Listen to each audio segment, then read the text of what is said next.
Your main man returns. Today, we're going to be doing a video on, what are we doing a video on? Werewolf. Monster Ecology, werewolves. So sorry, we had a little technical snafu there at the beginning. I'm trying to make sure that we could actually record here. As you can see, he's been playing this morning, and there are many toys scattered all over the place. But my son is a leading former and current as well expert on werewolves and werewolf hunting and all such things about werewolves. I thought a wise move to bring him along here, Barbarian Horde, to educate you on werewolf lore. Now, we're going to be talking about werewolves from Dungeons and Dragons, the Pathfinder, Werewolf, the Apocalypse, and of course, right here, boom, Monsters and Men Within the Ring of Fire. A very different type of werewolf from Within the Ring of Fire. Within the Ring of Fire, available now. DriveThruRPG.com. Get those books now. But let's start off, before we get into some of the classic lore, let's start off with this old D&D Monster Manual. I just showed him the picture here. What'd you think about that? That's a werewolf. That's a werewolf right there. That's a were-rat. That's a were-rat. That's right. He loves were-rats too. Master Splinter is often a were-rat. You talk about him all the time. See the werewolf picture? You think that's a pretty good picture? Oh, that's the picture showed me a long time ago. Yeah. Probably. And that's a werebear. That's right. Are there any of the other ones? Are there any? Yeah, there's loads of other pictures, so we'll look at those by and by. We also see one of his favorite books that I read to him a lot from is Vampires, Werewolves, and Zombies from Scholastic. This is definitely a book you can find us right on Amazon.com, and they're not that expensive. It was originally $9, $8.99 if you will, and it has loads and loads of pictures of werewolves, lots of lore about werewolves. Certainly some things that I've learned having read that book many times. So something that might be interesting to pick up. I don't know. We're going to double check this to see if this is actually working here. Oh yeah, show them that. Yeah, how about that? They have there's so many werewolves from so many different cultures all around the world, and it can be a really interesting deal when you're looking these things up. And it has loads and loads of pictures of werewolf, lots of lore. There we go. All right, I just double checked if you heard me double coming at you there with the vocal capacities. Just had to make sure this video did not have problems. I think for those of you that watch, that sound like your voice. Well, I believe it did sound like my voice. It was a capture of my voice, so I don't know. Sometimes the camera can record things differently. You think so? You don't think that sound like me? Yeah, but still like records how. I mean, I guess you would know. Yeah, because no one can actually hear their. I had this plugged into my actual camera, and for some reason it looks like that was interfacing poorly, so I just took that out, and we'll just had to roll with inferior picture quality here for this occasion. I do apologize for that. But yeah, so let's start with becoming a werewolf. Becoming a werewolf. Yeah, I can tell that. Okay, all right, go ahead. I told you know some stuff. If you like drink from a big wolf's paw print, you can become a werewolf. I think that's under the full moonlight, isn't it? I guess. Yeah, keep telling them. And also, being bit by a werewolf. That's true as well. I don't know the other things. What about wolfsbane? What does wolfsbane do? You remember? Oh yeah, certain kind of disease. Plus a plant. It can ward werewolves off. You want to show them this thing? He plays with this all the time. I got him at, I don't know, it's like 4, I guess. It's a toy werewolf. It had a little guy inside. He broke the guy's hand, so that guy's gone now. But anybody, it's from Van Helsing. If anybody has another one of those out there they want to sell or trade, let me know. I'd be happy to pick it up for you. Yeah, because especially if it's a white one or a gray one. I really like white or gray ones or black ones. Any kind. Yeah, he is. I can have more than one, right? Yeah, well, I'm sure you'll still play with that one. But yeah, I mean, your birthday's coming up, so I don't know what you might get. Of course, Werewolf the Apocalypse. This one in particular, he really likes, Well, why do you like this one in particular? I don't know. It's got all the claw marks there, and it's got the little comic. I've read this comic to him over and over. He just went over and just started getting into the shelves and was like, really, he saw it said werewolf, and he just got kind of fascinated. Wow, that whole thing right there. and he wanted me to read that to him, and then again and again and again. So he's are you a big fan of Lord Albert?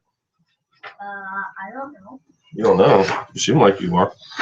All right. So in classic Dungeons and Dragons, a werewolf is it's a very Hollywood style of werewolf, which is probably the best idea for Dungeons and Dragons, a mainstream game company like that to go with. It's hurt by silver. It has that struggle. It has that infectious lycanthropy, and particularly like in a Ravenloft setting, and I had a lot of familiarity using werewolves in the wolf weirs or Ravenloft settings.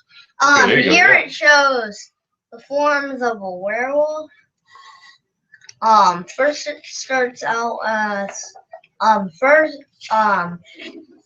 the first form that it shows is a human. It can turn into a human. It can turn into like the Wolfman or something like that. And who was the Wolfman?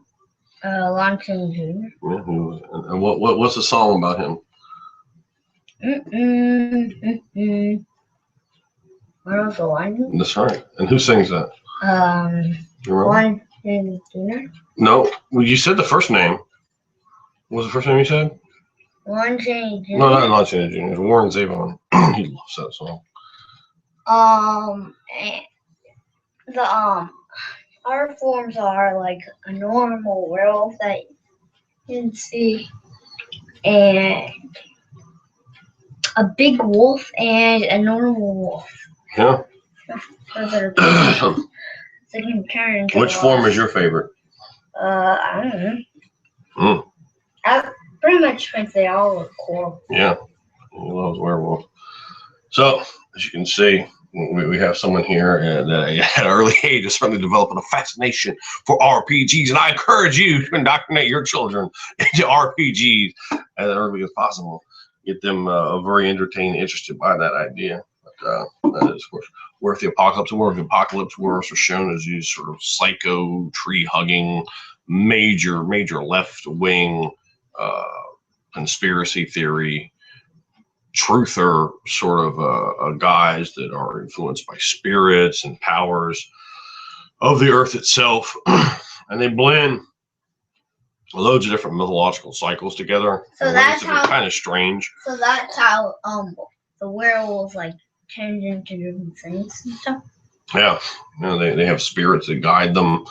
It has a feel very Native American, but there's very clear Norse and Greek and Egyptian mythological overlays into them. Also just like normal people that like are werewolves, stuff like that. Yeah, well, that's the actual werewolf. Absolutely. Yeah, but still it still has like the werewolves. Sure, that's right. Yeah, and Werewolf the Apocalypse certainly something for the modern day RPG real world player with that dark side. And there are also a bunch of other videos on my channel, Werewolf the Apocalypse. If you are relatively new, I mean, I don't know if you've been watching videos for like a year or something, just go back to the catalog. There are like 700 of them or something. So there's a lot of stuff back there, and you can check those. Just type in Werewolf the Apocalypse, Wood WWAD, and you will find a number of those as well that you can watch. Now, in Werewolf the Apocalypse, werewolves are also highly vulnerable to silver. This is a running theme: silver swords, silver bullets, silver crossbow bolts, whatever it is. And also, even if they touch silver, they get like a burn. Yeah, that's right. Yeah, they definitely don't want to touch silver. Well, some werewolves can get hurt by silver. Some can't really die, I guess, because I've heard something about that. Yeah, silver. There's not really a lot of universality for werewolves. There are werewolf legends from a vast number of countries all over the world, and silver has plays no part of the equation in many werewolf myths. You could definitely do some research online. The book I showed you earlier. You want to show them this book? Some werewolves can't die at all, and they can't die of age, stuff like that. Yeah. But I think that's actually more for vampires, but vampires can die very easily. Well, it depends on what kind of vampire it is. But this book right here, just alone, it gives you these small entries, but a lot of the stuff you you could just, it's nice to assemble to one place, and you can build any of these type of werewolves as your standard. It doesn't have to be this sort of generic Hollywood werewolf. Not that there's anything wrong with that or using that, but it has a lot of problems right off the bat. Anyone's going to know, oh boy, silver hurts it, or oh no, we got to watch out for that bite or that claw mark, and so forth. In a lot of the werewolf myths, there were ways of spotting people that were werewolves, like if your index finger was longer than your middle finger, or your eyebrows grew together. Go ahead, you tell. Or you're like really hairy. Yeah, really hairy. But I think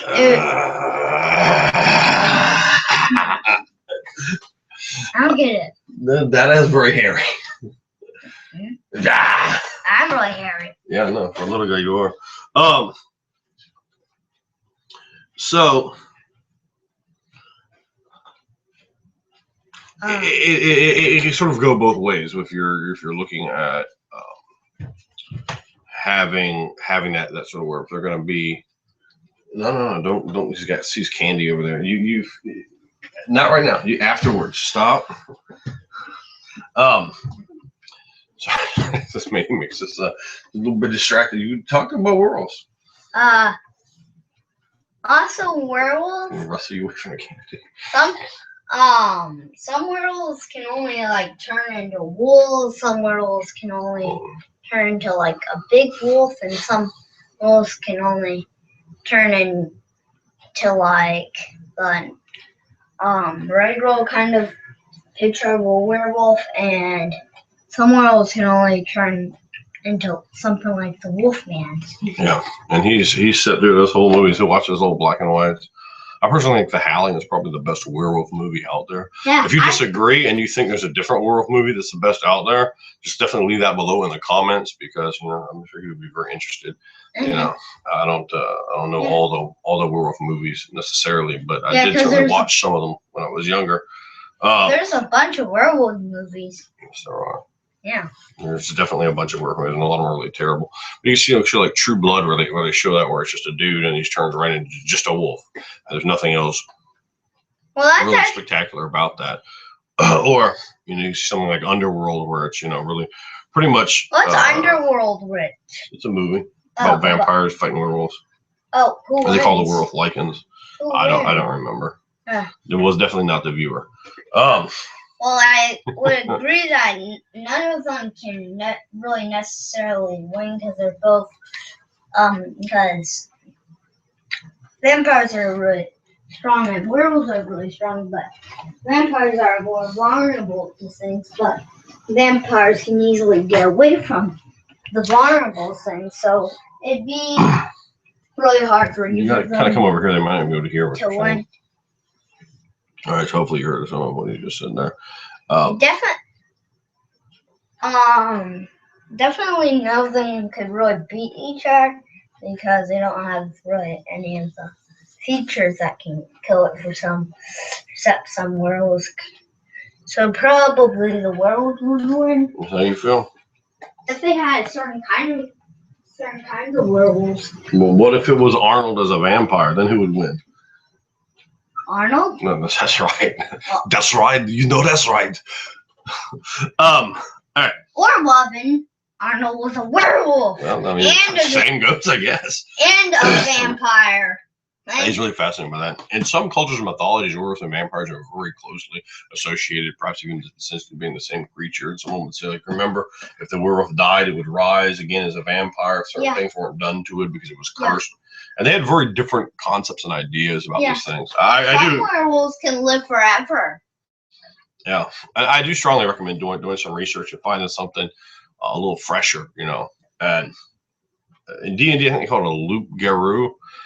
I might have that wrong. And they have something called, I think, a skin dancer, or with the apocalypse, are basically the same thing. It's a person that goes and gets the skin of an animal, of a wolf, and then they put it on with magical principles. And in Werewolf the Apocalypse, I think it's actually skins of werewolves, and they put it on like Samuel Hayden. They'll just turn into a werewolf by magical means, which itself is a very cool deal, as bringing in all that whole witchcraft element, because werewolves were associated with witchcraft, particularly back, in the werewolf and witch hunts, particularly back in France. You can learn about Gilles Garnier and this man, taking in some ergot. There was a fungus on the wheat bread, and the people they're basically, imagine a whole small town full of people just tripping because they're basically on drugs. And somebody thinks they're werewolves. Other people believe it, and they just sort him out and deal with him accordingly. Yeah, because that's what they did a long time ago. Yeah, so it definitely has a association magically with witchcraft. And if you're running a game where witchcraft is seen as a filthy, unclean thing, then you can really portray the werewolf as a more loathsome sort of beast. Or, at the same time, in like a D&D game, you want to be careful with not pushing the werewolf too much in that category, because then it might just be seen as another magical process, like a polymorph or like a druidic kind of gimmick, and strip away all the horror. I think the real horror key lies in that lycanthropy, and then making sure it's pushed over as a negative, detrimental thing, not like, hey, here's magical powers for you. Because you're just giving that character huge extra ability, huge extra potency, and they're like, yeah. Like, hey, I just want to give you some powers. You wanted to come off, I think, in most times more kind of pitiful, kind of cursed, like particularly in a game like that. Like maybe some werewolves can't control themselves. That's right. They're like when they're and that means they can only turn into a werewolf at certain times, like on full moon night. That's right. And pretty much everyone knows that. Yeah. So I mean, that's except this one kid, which knew nothing at all about werewolves. That's non sequitur. We don't need to talk about that. So we can see why what he just brought up. In the nights of the full moon, you can see strictly limited to that sort of deal. And it's like, okay, yeah, I mean, you still, I've never been for the deal of taking someone's character away because I'm bad at it. You might just restrict the power of the night to the full moon, and then they turn into a werewolf, but they don't necessarily remember what they did. You might just you just skip it up in there, when they're all groggy, like, oh, what did I do? We've seen that in movies before, and that could be very interesting for a player, or, depending on your player and their sell factor. You got to have someone with a sell factor. What's a sell factor? A sell factor. They're gonna sell. They're gonna. They're gonna roll with it. They're gonna take it. They're not just gonna try to use it just for potency, and then they can put it over. If you have someone like that, you might just have them like controlling the actions, but you might say, look, man, you need to be more sinister, or you, instead of whatever you have emotion towards, those are the people you really want to come close to, and not in a good way, like who you love, who you hate, and so forth. Yes. In the Howland, in the Howland, the werewolves can control themselves, and they can also control when they turn into a werewolf. Yes, definitely. There's certainly a way you can go, but in there you still, like in a game like Dungeons & Dragons, it's supposed to be a bad thing, it's supposed to be a lycanthropy, it's supposed to be a curse, and that's something you need to deal with. That's also something you can bring into a very much a real world setting to play werewolves. Like, you don't have to use Werewolf the Apocalypse to have werewolves in a real setting, because but in Werewolf the Apocalypse, aren't the werewolves kind of controlling themselves all the time? Yeah, but they don't have lycanthropy. They don't have a disease. They're just born that way. There's actually some movies that use werewolves like that, even before this book came out. So that in of itself wasn't an original concept. There's also black spiral dancers, which are these kinds of werewolves, and they got like possessed or something by the worm. The worm is a bad guy. What's a worm supposed to look like anyways? They have some pictures of really powerful worm spirits. I don't know if they really show the worm. I mean, the worm is just entropy, really. It's just breakdown. It's destruction. It's the end, the finality. Well, and the means by which that came about began to be corrupted. But I mean, that's really a whole other video. So that's why you end up with and also toxic waste and stuff. And some werewolves are supposed to be really big and tough, right? Those black spiral dancers were. Yeah, a lot of these are 9 foot tall. Whoa. And they're full of muscle. So they're definitely very big and tough. Now, Yeah, but some of them are little weak. Yeah. Some of them are like tougher and muscle. yeah, and within the Ring of Fire, little picture here. I wanted to, for those who don't know, this is a role-playing game that Your Main Man created. You can pick it up directly from me, Andrew Wood, on Facebook. A $75 PDF bundle gives you all the PDFs for the game, or you can hit up Drive to RPG and pick them up. But this particular book is Monsters and Men, and this gives you a lot of different takes on the classic monsters that I use in the game, as well as like tons and tons of new stuff you've never seen before. But ecologically speaking, the werewolves arise from a horrible, horrendous ritual of ritual sacrifice of children, of terrorizing other children that is done by a house, a clan of Vigish, the first. And they had, in their creation, been too susceptible to the fey things, the dream. And one of the creatures of dream, a god named Ajira, inflicted upon them subtly sort of slithered in and corrupted them, offered them power and potency. And they perform horrible rituals before they could be totally sorted out, as was there the necessity to be sorted out for the horrible fiendish things they did. They were able to escape from the cold cave. And they were cursed by Homopophis. And now, instead of silver, they have a tremendous hypersensitivity to steel, the pure metal, the potency of that. What do you mean steel? Steel, like a steel weapon. And within Ring of Fire, the default is iron. Steel is a very sacred commodity created by the Vigish, who hold that secret closely, brought upon them by their god, Homopophis. And so that thing that was sacred once to them becomes their poison and their bane. And werewolves become creatures of the dream, of the nightmare, able to enter into your sleep and to really become these horrible boogeymen type of deals. Wait, how did the werewolves become that?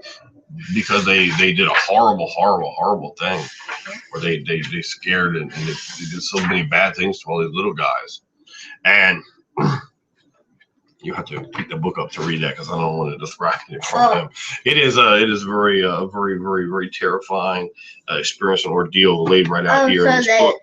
So like they become like kind of like able. Does that like turn them into something different? Turn them into something different? What do you mean? When they like are able to like go into people's dreams or something. Yes. I mean, they become part of the dreams, and the way it's done, they have an advantage system that basically allows you, within our fire, to build them in really any way that you want. You can build them to have different forms or to not. You can build them to have certain powers, that can be stronger and so forth, or they can have X, Y, and Z sort of power that allows you to really shape and customize them. Because again, what is more flexible and customizable than the thing of the ethereal realms of dream itself, from those astral peaks and reaches? There you find that dream stuff, dreams can take so many forms, and these dreams are dark and take the forms of horror. So again, we bring back werewolves to that thing, horror. Why is that black troll dancer have wings? Because it is closely associated with their bat spirit, which is fine, Why does it have like a bat spirit kind of? Because that's a corrupted totem. That's their totem, is the bat. And it's corrupted as evil. So they're a werewolf, but they can fly, kind of, because I saw a black spot. I would guess some of them can. Yeah, I think a lot of them probably can just glide though. Gliding is so cool. Yeah. So in a game like Werewolf the Apocalypse, oddly enough, because Vampire is a horror game, Werewolf the Apocalypse isn't really a horror game. Hey, look, that werewolf looks like Wolverine. Yes, they clearly looked at Wolverine to draw that. I agree. Where of the Apocalypse is more of a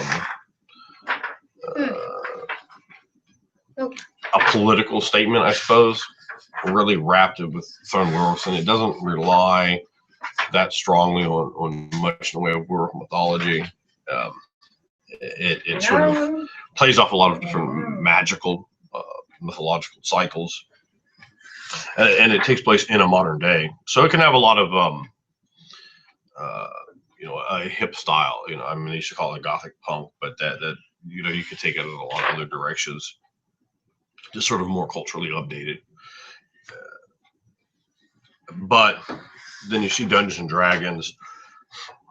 The werewolf, for the most time in Dungeons and Dragons, kind of isn't that scary. Kind of lost a lot of its mystique, although it has the lycanthropy, which I think you can bring that into a modern game. Honestly, I would much rather have Werewolf the Apocalypse have been a game like that, about disease and about having the disease in you, and how you want to get rid of it. It's terrible. It's making you do horrible things. And I love the rage idea, that building, boiling, tremendous frustration that you finally have to do something about because you're a werewolf. You are this beast, this horrible monster, and it's not glamorous, it's not glorious, it's not cool, it's terrible, and it's a really bad thing, and it's sad, and it's furious. I think it works. That really works on all levels, and you could so easily just bring that in to a modern game to play. Are those vampires or are they werewolves? I don't know. Those might be Fomori. Those are just a type of monster they have in here. Is it kind of like a werewolf? No, they're just people that have demons inside them, basically. But they're kind of done in a mutant-y kind of way. I still think they draw the ball in Fomori, by the way. I don't think. I mean, they have that should be the darkest thing ever. They kind of run them off Toxic Avenger style. Too much, I think. But that's the whole kind of nature. I really wanted to show 3 examples of Dungeons and Dragons, but within their Fire and the Werewolf the Apocalypse in games. How, really completely different those are. If you take out the actual werewolf component, you're dealing with some very different ideas to base fuel that. Yeah, I think that's a Silver Fang. Yeah. I think Silver Fang are his favorite. Yeah. They're great. They're really cool. Yeah. Well, that's debatable. Don't start flaming my kid for calling the strongest kind in the comments below. Yeah, people have their really strong packing of favorites in games. But I like Silver Fang, Johnny. They're pretty cool. Yeah. So, you have anything else you'd like to say about Werewolf before we end the video, Grubber? The king of vampires is werewolves. Werewolf is a Silver Fang. That's true. All right, so really, when you're out there making your own game, look at the different lore, look at what's published in RPGs, look at what's from old sources, and look at old books that tell about werewolves and different movies, and really come up with things that are very different from that stock kind of standard idea, and you can really send your players for an interesting loop and dimension. You can certainly play, the calm, normal, easygoing townsfolk. When night falls, they hear that first werewolf howl or that first wolf howl, and it's just a little bit too close to the town. And the players are like, whatever. And then you just let some time just linger, and then another one. And wait, what? And then something happens. Something just blurs by them, and the darkness out there, what was that? And they can hear the sound of something smelling them, and you want to sort of push the players in a certain direction, corral them, and sort of let that suspense build. Really, I think the worst thing you can usually do whenever you're going to have horror is roll initiative, because that's not scary. That's not scary. It's like, oh, there's something in front of us we can quantify and we can deal with. The fear is really often based on the unknown. Leave the thing lurking in the darkness and the shadows, and then let your players have a pace where they realize we don't stand there and fight things. We move, we run. We know we might be dealt with, not we know we're going to win. And that's crucially important in a horror game. A werewolf can usually like move like almost faster than you can see it. Yeah, werewolves can move very fast in a lot of movies. Good in the Wolfman. Yeah, because they make them look really scary. Or if the apocalypse, they can move very fast, which is pretty cool. There, so. Yeah, because then you can like make it so that they're able to like get you really. Sure. I mean, anything to make it. Also, like bite you if they need to. Make. They want to turn you into a werewolf to make more werewolves. Sure. Make werewolves scary. Make werewolves potent. Make them diseased. Make them terrifying. Make them sad. Bring those elements in, and leave the players with emotions that have been transferred to them. What's that? Why is the werewolf killing itself? I know he's not. That's a Black Spiral Dancer. He's carving that in himself. Oh, why? Because he's crazy. I mean, their brains just don't really work much anymore. And that's silver, so he's just carving it so it stays a scar. So let us know what your favorite werewolf is in the comments below, and let us know what your favorite werewolf movie is as well. And let's keep that conversation moving. That's that we can watch it. Tell them bye-bye. Bye.